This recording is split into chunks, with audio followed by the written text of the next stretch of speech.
Hi, this is Bob Roberts, and I'm the dead man talking. I have stage 4 cancer in my liver, and possibly only a few months to live. So I've invited 4 of my best friends from college days to talk about cancer, suffering, death, hope, and God. I can't wait for you to meet Will Gawkin, Jason Jans, Ellis Murphy, and Josh Darnell. My desire is to tackle big questions and challenges that my probable near-term demise raises, and to always season the sobering with humanity and humor. Don't expect nice and tidy solutions with a bow on top. It's going to get messy. Welcome to episode 26 of the Dead Man Talking podcast. Bob Roberts is our Dead Man Talking. Bob, you're joining us from where? I was invited to help out with a camp. My good friend Kevin is directing a camp out here on the island of Oahu. You're in So you may Hawaii. see I have some sun on my face. Dude, have you had some musubi? Or Oh some yeah, spam, some Milano. Was it spam Milano bars? musabi. Yeah, Milano bars. Milano yeah. bars. Oh, the best. Anyway, Bob, so you're doing a camp there. You look nice and sunburnt, like the Yes. average mainlander without sunscreen. Oh, tourist. Oh yeah, for sure. But why don't you give us a health update, seeing as you don't care about your skin anymore? Thank you for that opportunity. And I wanted to say thank you to everybody that's been following my story and praying for me and supporting me. God bless you all. Right now, I'm over 2.5 years into the valley of cancer and started out as stage 3, then became stage 4, fought stage 4 valiantly with about 35 rounds of chemotherapy and other experimental treatments. And then probably about 5 months ago now, just decided to wave the white flag of surrender on all future types of Western treatment or chemotherapy style treatment. And honestly, I haven't been doing that much. And I feel like one of the reasons why is because my mental health is just as important as my physical health in this war. And I don't want to live under the oppression of lab work and scans and just the day-to-day obsession with just trying to buy more time, fighting for days. And my body is really bouncing quite nicely from all the rounds of chemotherapy, and I have very good capacity right now. I still have pain in my side that's somewhat debilitating and can be kind of depressing, but I have good physical capacity to run the race. And so that's what I'm up to right now. I'm just trying to go all in with that. I think my family is behind me. I know you guys are mostly behind me. And that's where I'm at. And when are you gonna go get the scan to find out what's happening? That's undetermined, right? I don't want to. Maybe that's being an unwise steward because a lot of you out there have actually paid money to keep me alive. So I do feel some obligation, but at the same time, I'm all in with running the race that I have before me. And I think I can do that best without worrying about cancer right now. So if you think Bob is being an unwise steward, you can call in at 1-800-BUZZ-OFF and give him your thoughts. So, all right. So the idea for this podcast actually was Bob's idea. We don't really know if it's good or not, but we will find out soon enough, and you can judge us at But the we end. know firmly who to blame or credit for how it Yeah, goes. exactly. And that was what we want to do was dredge up some songs that have been a blessing to us in the valleys of life. And so every one of our guests here tonight, we all have a song or two that we've picked and that we want to share with you, as well as where it was. As you know, as music can just be an amazing balm for the soul. And so here we go. The ministry of worship and music and hymnody and poetry. And, we all know the Bible's full of it. So let's dive in. Who wants to go first? Well, I think I should start because this was my idea, and I just wanted to do something a little bit lighter and something that was fresh, but also something that would give us a platform to make a beeline for the gospel and Jesus. So I just was looking back in my own theological journey, my Christian experience, and there was really two songs that have stuck out both recently and even in the distant past. And I chose Abide with Me and Jesus Keep Me Near the Cross. And I actually did some research on both of these songs, and there's an awesome story behind them, but also uh I have stories. I have stories when these songs ministered so much grace to me. So I wanted to start with Abide with Me. And I'm just going to read a little blurb here about this song. The author, Henry Francis Lyle, spent the better part of 24 years as the pastor of a fishing village called Brixham on the southwest coast of England. It was not a glamorous post. His people smelled of salt and tar. They burned their men, or they buried their men at sea more often than any pastor should have to allow. And all through those years, Lyle was a sick man, slowly losing a long fight with tuberculosis. And by the autumn of 1847, he was clearly failing. And this traditional account of how Abide with Me came to be comes from his own daughter. On the 4th of September, against the advice of everyone around him, the dying man insisted on preaching to his congregation one last time. Man, I just so lean into that. If I can go with some capacity, I hope I croak in the pulpit. Not necessarily doing junior camp. I don't want to I don't want to traumatize the children, but you know, at my local church, I wouldn't mind kicking the can in the pulpit. That would be pretty awesome. So here's Lyle, and he goes and he preaches his final sermon. He was exhausted by the effort, and that evening he placed into the hands of a beloved relative a little hymn he had just finished with a tune of his own composed attached to it called Abide with Me. And now the tune that we all know, the more famous tune, came about 10, 15 years later, but the lyrics were all Pastor Lyle's. And the text he left behind is built on Luke 24. Oh, wow. I get into this. That was the road to Emmaus, the Emmaus road, where two heartbroken disciples, not yet recognizing the risen Christ, walking beside them, beg him not to go. And they quote, this is the old King James, "Abide with us, for it is toward evening, and the day is far spent." Lyle took that one verse and turned it into the prayer of a man watching his own day burn down to its last light. Hymn is not just about sunsets, it's actually about the evening, the final evening of a life, and the darkness that is deepening on its own. And what's he want? What's he want? He just wants one thing. He wants the presence of God. I'm going to read a couple lines out of the song, but one of the reasons this has resonated so deeply with me is because I've often thought during my battle with cancer, as long as Jesus is with me, I can keep going. As long as I sense and feel his presence. And when I don't sense and feel his presence, I ache for it. I yearn for it.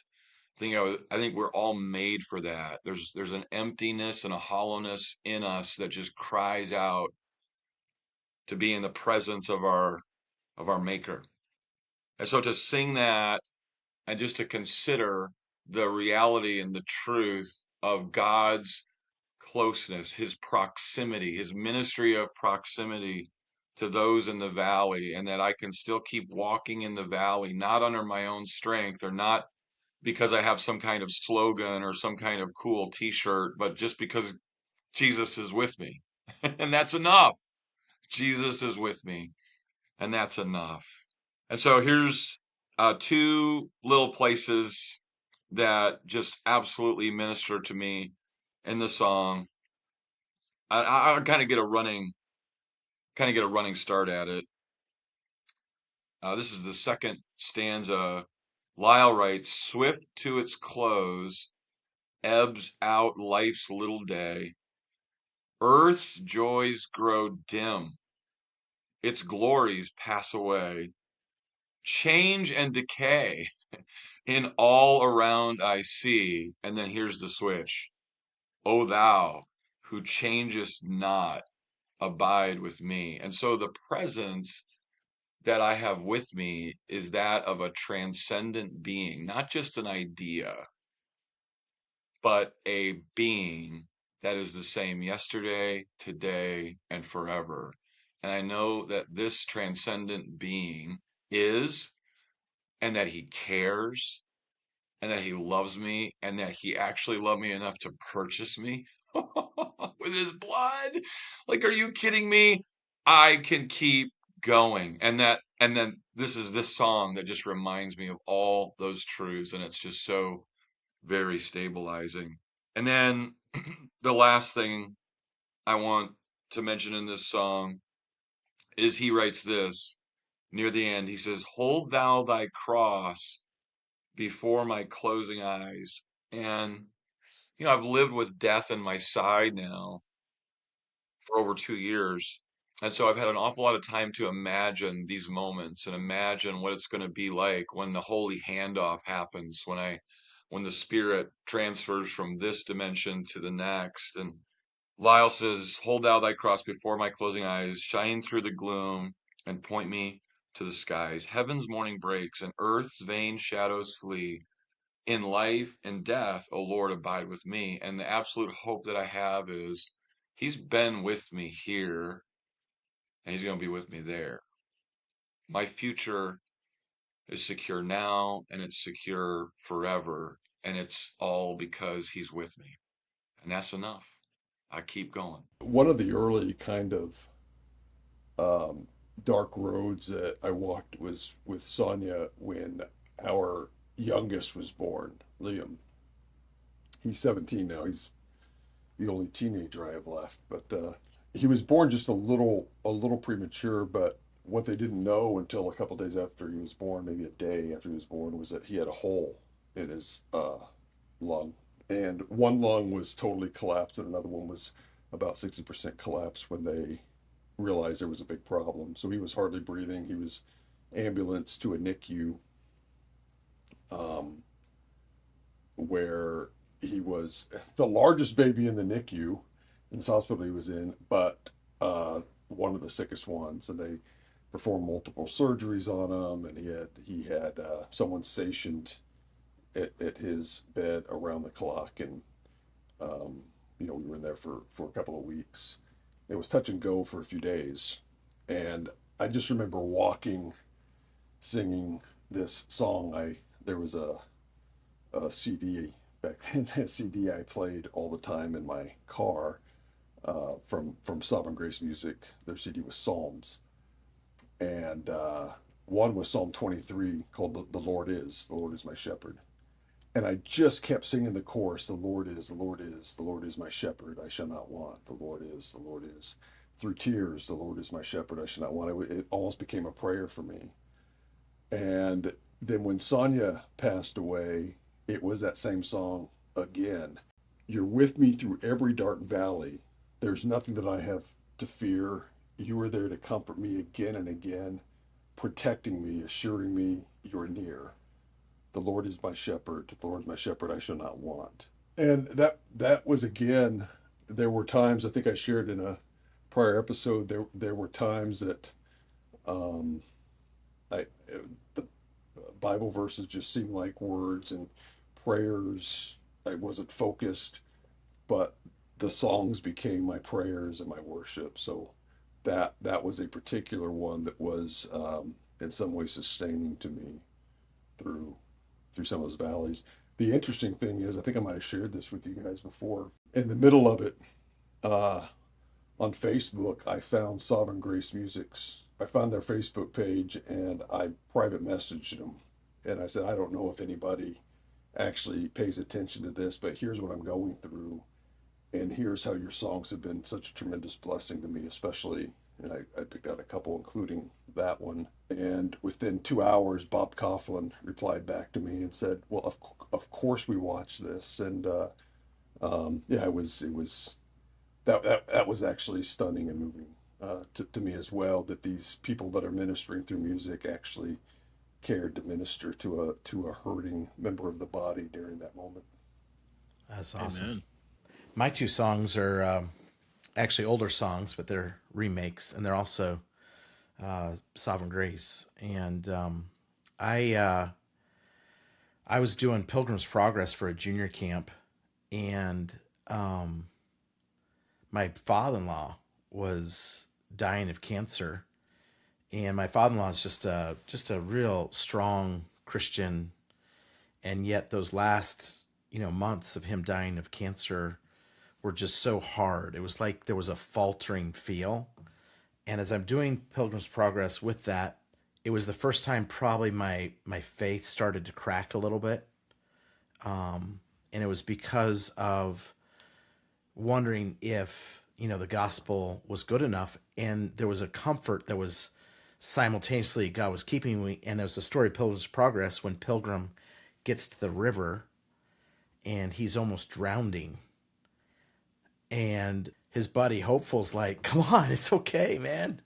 Just put your feet down and you're going to be okay." And I found then this song at the same time. And I just listened to it over and over. And I just pulled it up first time in maybe, I don't know how many years. I pull up this song and I started crying this afternoon because, it just brought me right back to that camp. It brought me back to countless bike rides. And I'm going to play the second stanza just for time's sake, but why don't I read the first words? This is how it starts. And the song is "We Shall Rise." A seed falls down from the heights and is buried in the earth. It silently waits in the ground, awaiting a rebirth. So it is for those who die, their lips confessing Christ. Because he is risen, with him they will rise. We're going to pick up the second stanza here. Shall we mourn as this world mourns? Shall we rest in truth? Though outwardly we waste away, within we are renewed. The weight of glory far transcends these momentary trials, because he is risen. With him we will rise. We will rise.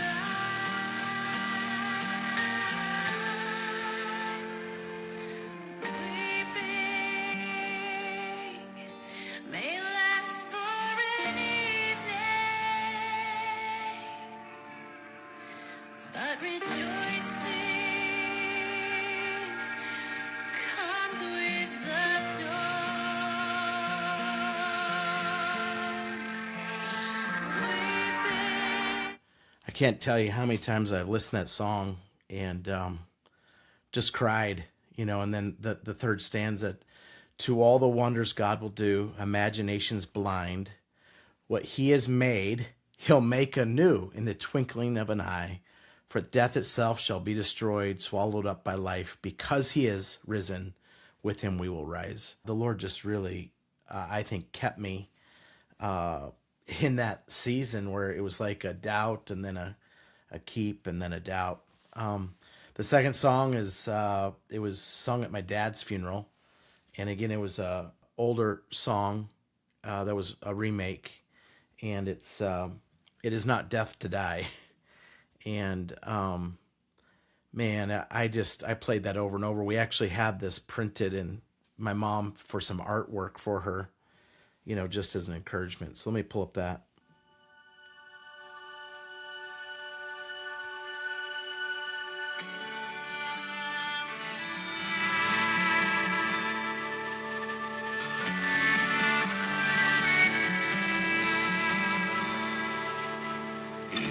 not death to die, to leave this weary road and join the saints who dwell on high and found their home with God.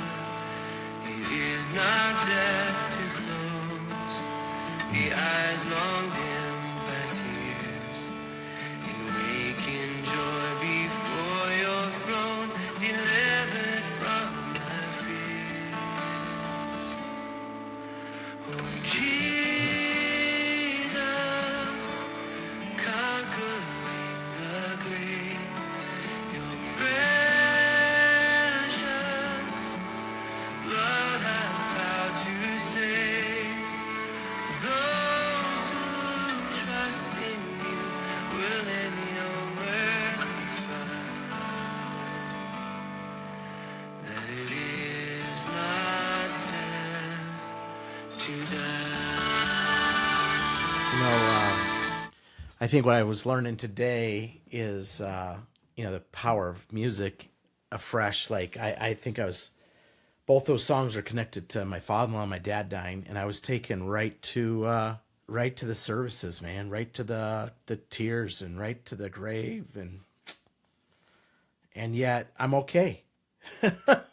I'm okay. They're okay, and I'm gonna be okay. And Yes. Jesus has kept me, and He's keeping me. And there's something about this life that's just so hard. I mean, there's something about this life that's just so tasteless, that to hope, is just encouragement to have those words. And then I don't know, that cello playing. I mean, it just hits the heartstrings, man. You know, Will, that song, It Is Not Death to Die, I came across the lyrics of the original song way back when I was just searching for song lyrics on the heels of Sinus Death. The original song was written in the early 1800s by this Frenchman. He wrote them at the deathbed of a friend of his. Wrote those lyrics. It is not death to die. A beautiful song.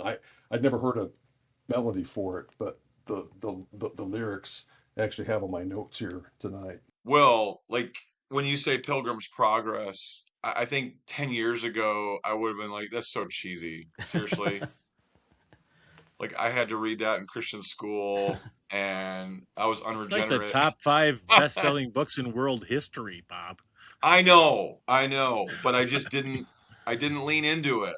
But then I Yeah. got cancer and maybe I became a Spiritual. Christian. Yeah. So Will's mentioning the point where like Hopeful and Christian have been together for a good long time and they're both great guys.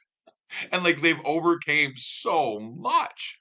And they're like at the final boss stage. They're like they're at one step away from the Mm. celestial city and it's just crossing the river. And they both get into the river and they've been together and they've been close and they've been united, but they get into the river and their journeys just diverge. Their experiences diverge. And Christian just starts freaking out. Like the hero of the story. He's scared. He's remembering all of his old sins, his shortcomings. And then Hopeful yells out, he's made it further. He says, "Brother, be of good cheer. I feel the bottom, and it is good." So you take that, and then Bunyan writes like the sequel to Pilgrim's Progress. Like, what is it? 2.0. It's a It's woman, Christiana, yeah. Christiana. Yeah. And then this quote I think is even richer. Listen. Then said Mr. Standfast, "This river has been a terror to many. Yea, the thoughts of it have often frightened me. Now methinks I stand easy. My foot is fixed upon that upon which the feet of the priests that bear the ark of the covenant stood while Israel went over this Jordan. The waters indeed are to the palate bitter and to the stomach cold. Yet the thoughts of what I am going to and of the conduct that waits for me on the other side doth lie as a glowing coal at my heart. I see myself now at the end of my journey. My toilsome days are ended. I am going now to see that head that was crowned with thorns and that face that was spit upon for me. I have formerly lived by hearsay and faith, but now I go where I shall live by sight and shall be Great. with him in whose company I delight myself. So when you said that, that brought to mind some of these quotes that I've saved here on this journey. It's awesome. Amen.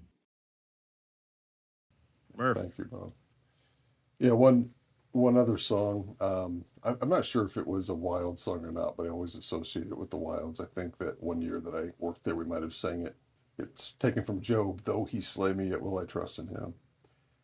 And I actually thought about that a lot this past week at my when I was down for the funeral of my mother-in-law. Um, as God molds the clay for a vessel, it may be a task full of pain, but knowing the heart of the potter, a vessel of love will he frame. Though he slay me, yet will I trust in him. I lay all my all on his altar, rest in his infinite care. Though he slay me, yet will I trust in him. And the way that the music was composed, it's kind of soft at the beginning, the first time through the chorus. At the end, it's more powerful, like a victorious. Though he slay me, yet will I trust in him. It's not defeated. It's a victory lap, and I was humming that quite often this past week with my mother-in-law because it's a victory lap she was on. So yeah, that's been meaningful at different times in my life as well. Yeah, I got some songs. I'm similar to you guys. It seems like the older I get, the more I pull on the older songs as well. And I think we talk of suffering tonight in the buckets of sickness and pain and loss. There's a stream of suffering that happens, I think, in a mission driven life, and it usually comes in the time when God calls you to a journey of faith, and you look at what He's called you to, and there's not enough resources. There's in people or money, and you know you're supposed to do it, but you're scared to death to pull the trigger and go. And this is a lot of the story of my life. I feel like God birthed a vision in me, and I'm like, oh no, that's way it's way beyond my pay grade kind of thing. And then, but I know I should go, and I usually buck it and resist it for a while, and then I know that if I don't, I'm gonna become a very bad human and a disobedient Christian. And so I go, and then I experience suffering because it's all that. Like, it's not easy. It's fear inducing, and all the plethora of cliches don't get you there. And so I've had to find like anchor points of real humans that have gone and done that, and how they held faith in the times of insecurity. Because I think fear is a form of suffering, like debilitating fear around the provision and protection of God. And, from as early as I can remember, I had the heroes I had were the missionary heroes who all gave their lives on the river in Ecuador, Nate Saint and all those guys. And so even when I was a youth pastor in the 90s, our youth group, we did a play on those missionaries. And the play ended with a song that became their theme song that they actually sang the night before they were murdered by the Wadani tribe. And that song was We Rest on Thee. We rest on thee, our shield and our defender. We go not forth alone against the foe. Strong in thy strength, safe in thy keeping tender. We rest on thee, and in thy name we go. Strong in thy strength, safe in thy keeping tender. Strong in thy strength, safe in thy keeping tender.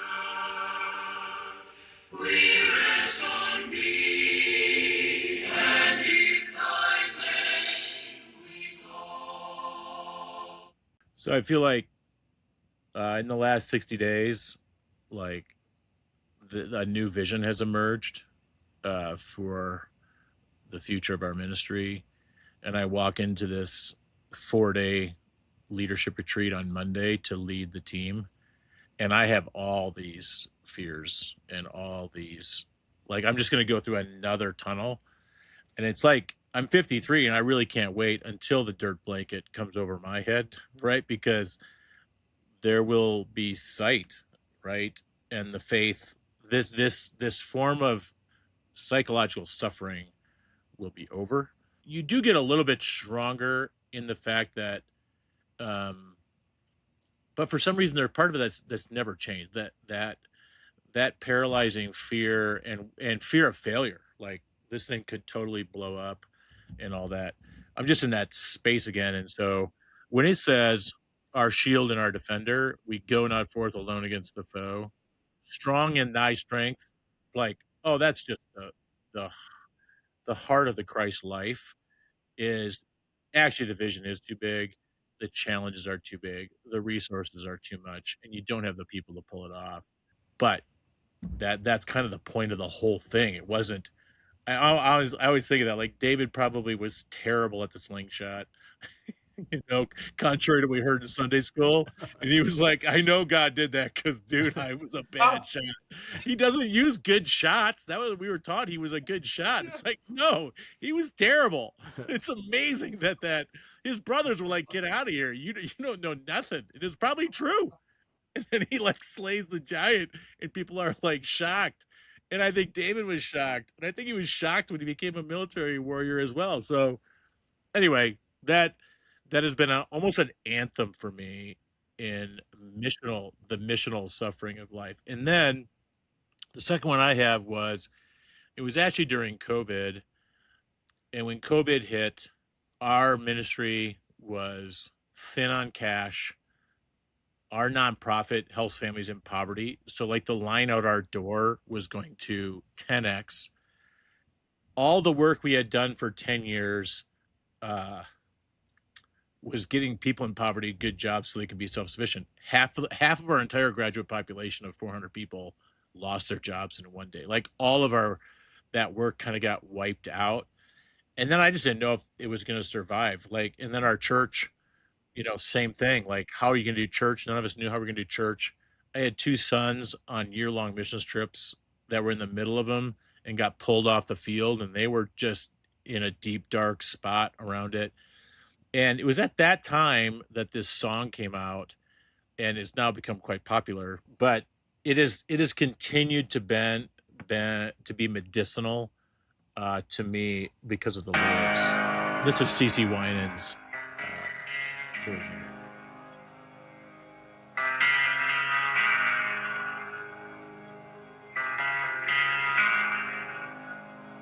I love you, Lord, for your mercy never fails me. Yeah, buddy. All my days I've been held in your hand. From the moment that I wake up till I lay my head, oh, I will sing of the goodness of God. How can we not? Amen. Right.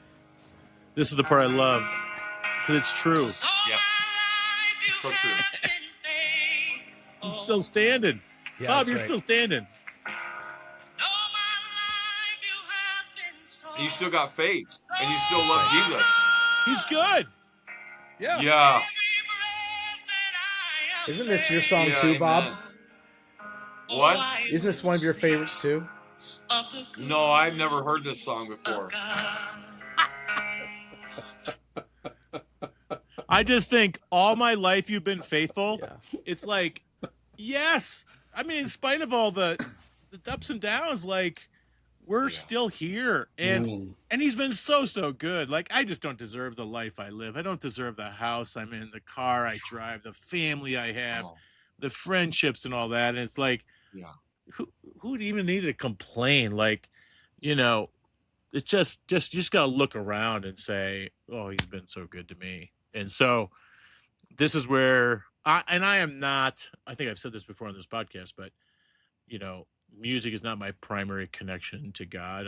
But so So for me, though, these things are so I have fewer songs and longer plays in my life because they anchor something really deep. So anyway, those are all of our the poems of our lives, y'all, in the middle of the valleys. And I don't know, Yeah, as you guys sit there and listen to all of them, what's coming up for you? well, I've got one more. I actually I kind of want to bookend the podcast and land the plane with one other song. And but Jay, thank you for that so much. One of my slogans through the Valley of Cancer has been God has never done me wrong, not one time. And that song reminds me of that. And I believe it with all my heart. I would die on that hill every day of the week and twice on Sunday. So I said thank you. that I Thank you, God. remember during COVID, I remember we had an all night prayer meeting and people took shifts and it was the middle of COVID. And I walked into our church auditorium and, all the chairs were taken down. So it was one big room and my son was there. And I just walked around that sanctuary singing that song because I didn't know if we were going to make it out the backside. And when I hear the song, I actually visualize myself back in that auditorium and I'm like, oh my gosh, the lights turned back on in the world. And we came out of it and we survived. In fact, we became stronger. Like all those things happened. I'm like, oh, what a testimony to the goodness of God. All right, Bob, bring us home. Man, how can we not end with Fanny Crosby? Come on. The blind lady who wrote 8,000 hymns, 8,000 hymns, who said, if perfect sight were offered me today, I would say no. Because she wanted the first sight to ever gladden her eyes was that of her Savior's face in heaven. And, Aristotle says when you're communicating effectively, there's three things to have in mind: the pathos, which is the passion, the logos, which is the logic, that which would impact the mind, and then the ethos or the ethos, which is actually the character of the person, their life story. And Fanny Crosby's life story is one of trial and suffering. And so for her to write these words, it just means exponentially more. So I love the author of this song. And this song came together in a unique way because actually she did not pen the words first and then set it to music. Somebody approached her, a frequent collaborator approached her with this tune.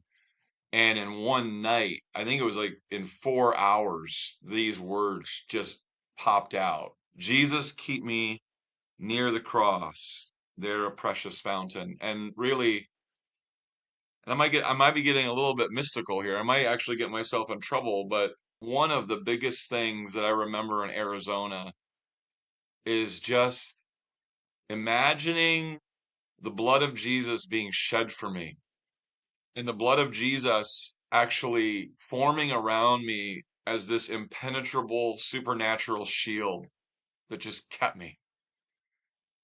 And that Satan's darts were just extinguished. And that my sufferings and trials, they were no match for the blood of King Jesus. And I've just leaned into that more. It's filled my imagination more. Just that sacrifice of the God man and the precious nature of his blood and the importance of that blood that pleads for me and protects me. And she just captures it so well in the very first stanza. She says, Jesus, keep me near the cross, there a precious fountain, free to all, a healing stream flows from Calvary's mountain. And in the beginning of the Bible, we see one river in the Garden of Eden that flows into four. And here I just imagine Mount Calvary, and I imagine the cross, and I imagine Jesus having been beaten and scourged and wearing a crown of thorns and going to pay for me. And that blood being so much more than just droplets or just so much more than being absorbed into the dirt, but that it's just an overwhelming, overcoming, supernatural kind of sacrifice that is this healing river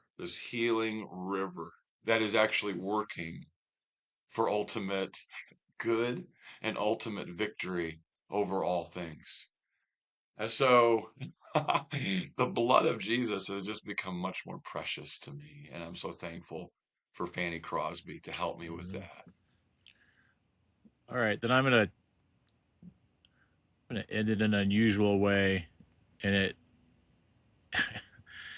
Why don't we all sing that song together? And it's probably gonna sound absolutely awful. Let's do Um, it. but you know what? 90% of humans sing awfully. So I'm gonna play the track I see on my phone is by Capitol Hill Baptist Church. Jesus Keep Me Near the Cross. I'm gonna play it and let's just sing along with it. All right.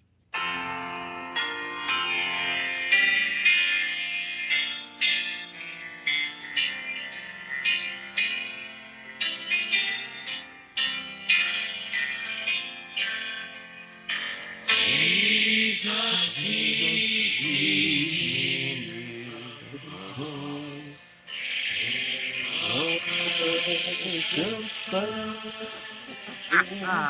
We're all off.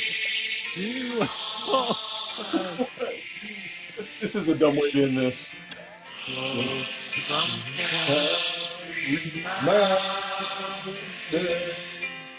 In the cross, in the cross, he adored. Okay, stop. Um, when I sing, I'm a second ahead of you guys, but you guys are all in unison.